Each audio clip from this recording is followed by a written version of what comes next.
Hi everybody, this is the Baseball Hut, the amazing, spectacular, terrific, the great one, the People's Champion, your host. We are back here at the Baseball Hut 2, and I hope you subscribe and like this video. So, we've been talking about the Baltimore Orioles and their ownership in particular.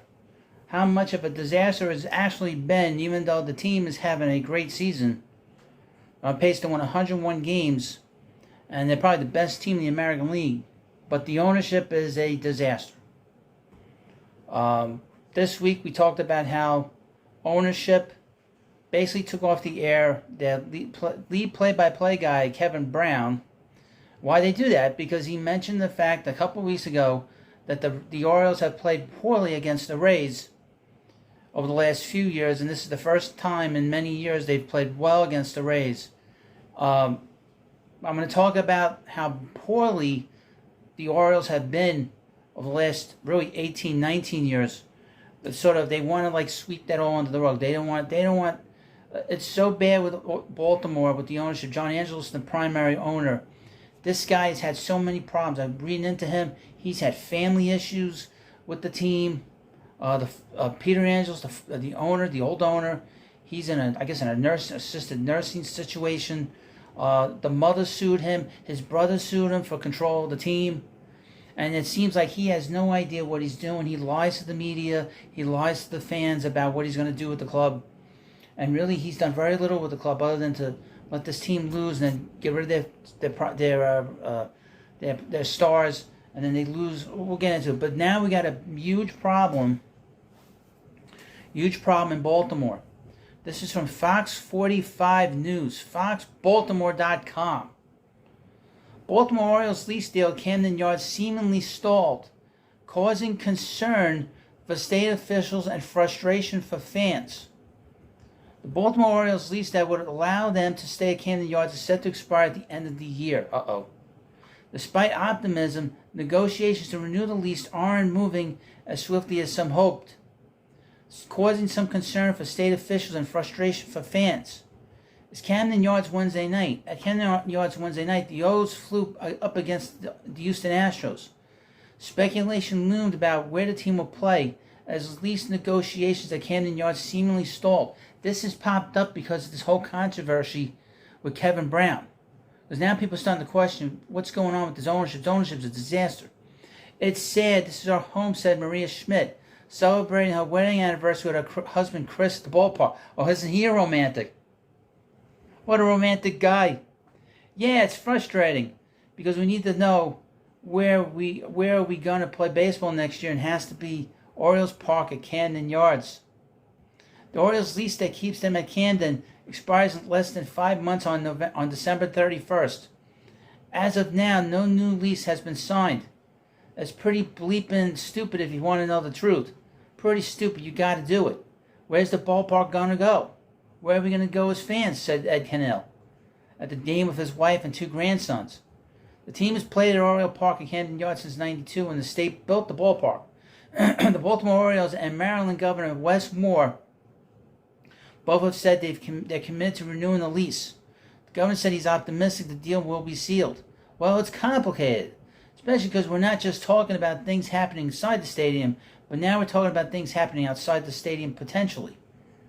Well, according to The Athletic, the problem is team owner John Angelos wants a lease that includes more than the commitment by the state to unlock $600 million in public funds for ballpark improvements. Angelos also wants to develop an area around the park that could include a mix of shops and dining. You know, there is the thing called Warehouse. They have plenty of dining there and plenty of shopping there.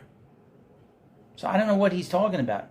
Quote, here we are, and these negotiations it's taken longer than everyone had hoped, said Basu. We want to have this. We don't want to have to think about the possibility of the Orioles not being here. Baltimore's had enough issues. Maryland's had enough issues. Well, what's the problem with the issues in Baltimore? The politicians. They've run that city into the ground. We know that. Every politician around the country has ran every city into the ground. I'm not going to get into it here. But this owner, John Angelos, is a clusterfuck. Again, like I said, he has a terrible relationship with the fans. He has a terrible relationship with the media. He's not well liked, seems, with his family. And he has been a disaster. He's been a failure as an owner. In spite of the fact the team is in first place and are usually successful right now. They did very little at the trade deadline. They brought in Jack Flaherty. He's a good pitcher, but he's not going to push them into World Series contention. They're going to be pushing hard for it. But let me go through some things you need to know about what's been going on with the Orioles since 2005.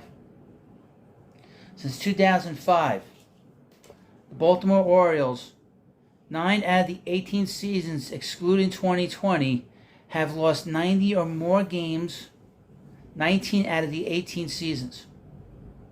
Is that a success? No.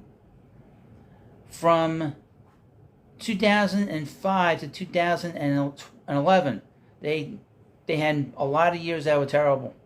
From 2012 to 2016, they had 2 years of 90-plus wins where Buck Showalter was the manager. And 28... Now, I'm going to tell you some statistics here that are just shocking about the Baltimore Orioles franchise. The fact that Major League Baseball has allowed this to go on, well, they made the attempt to eradicate the tanking. But no team tanked worse than the Baltimore Orioles. They tanked probably worse than the Houston Astros and the Chicago Cubs. In 2018, Baltimore Orioles lost 115 games. 47-115. In 2019, they lost 108 games. They went 54-108. Disgusting. In 2021, they come back from the pandemic. From the pandemic year, they went 52-110. They lost 110 games. These are some of the worst numbers in the history of baseball. These are the kind of numbers that rival the Mets of the 60s. This might be in some ways worse than that. Because the 60s Mets were a new franchise. This is a franchise that's been around over 100 years. Going back to the Cleveland Brown days. This is worse than the Cleveland Browns, quite frankly. These numbers. And this has been a very proud franchise in the 60 years that they've been in Baltimore. They've won multiple championships there. They've won at least, 4 championships? 3 championships in the course of the 60 years. Multiple pennants. They've not been to the World Series since 1983. They had good teams in the 90s. And basically after the 90s, they've done nothing with this franchise. They spin their wheels. So if you want to know why, if you're a Baltimore fan, wanting to know why the lease for this team is running out in 5 months. And here's the thing about Camden Yards. Camden Yards is probably the most beautiful park in Major League Baseball. 30 years after it was built, it is the standard for the modern ballpark and for the retro ballpark. It looked like it was built back in the day, back 100 years ago. With the warehouse and the outfield right in the, and it's so beautiful. I've been there. If you go there, if you spend time in a hotel, you can walk to the ballpark. It might not be as safe as it was when I was there to walk with your family, but you can walk there. You can walk to the inner harbors right there where you can go and you can see the ships, and you get on these different ships that are 100, 200 years old. You can go to Babe Ruth's house, that place that he was born in. There's so much stuff that goes on around that neighborhood, including the middle of the city. This is about as perfect a situation for a ballpark to be in. And this owner is messing it up. He is messing it up. Why mess up a good thing, Angelos? What's wrong with you? You're a little woo-woo-woo in the head. That's the only thing that explains this kind of attitude. Is he's a little duttara in the head. If you're Italian, you know what that means. Duttara. Or ditiri. Well, you let me know what you think about this video. And, of course, please subscribe to the Baseball Hut 2. Thanks for watching, and I'll see you later.